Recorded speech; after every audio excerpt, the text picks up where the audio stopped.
Alright, so back on the Chevy Colorado today. Again, this is going to be the LT model. It's going to be the 3.7 L5.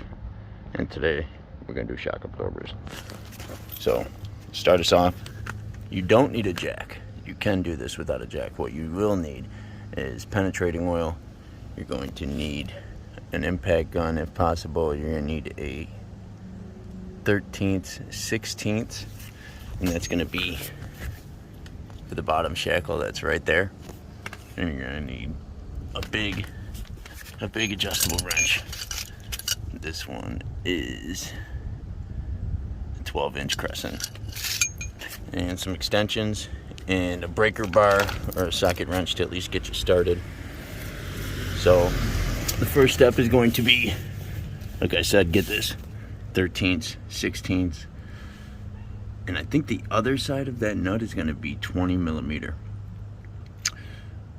Once you do get that out, you're going to want to stick that bolt back in halfway just to use as a slave pin while you come up here to get these two 10 millimeter bolts.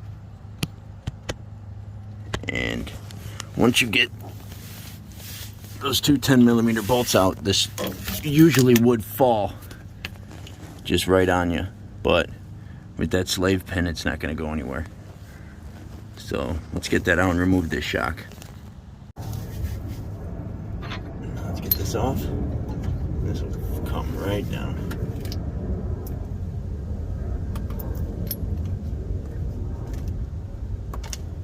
That thing is roasted. So let's go get the new supplies and let's go from there. For our replacement shocks, we went with Bilstein, and this is going to be the part number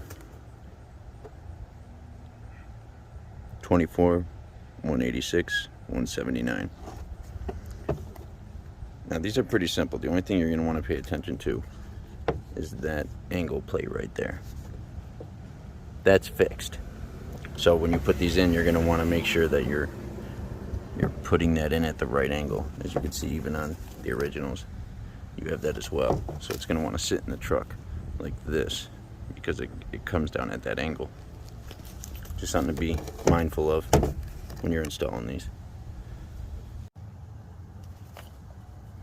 Okay, so at this point we got both 10 millimeter screws in.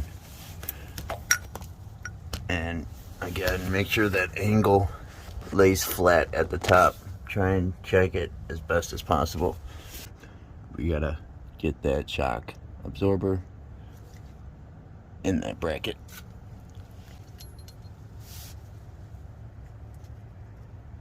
Try and clean out the bracket as best as possible. 13 16ths. And like this said, I'm almost convinced it's 20 millimeter.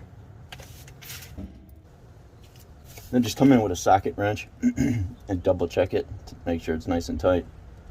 So at the end of this project, you should have this bolt in and the two 10s at the top. And as long as everything's tight, you're good to go.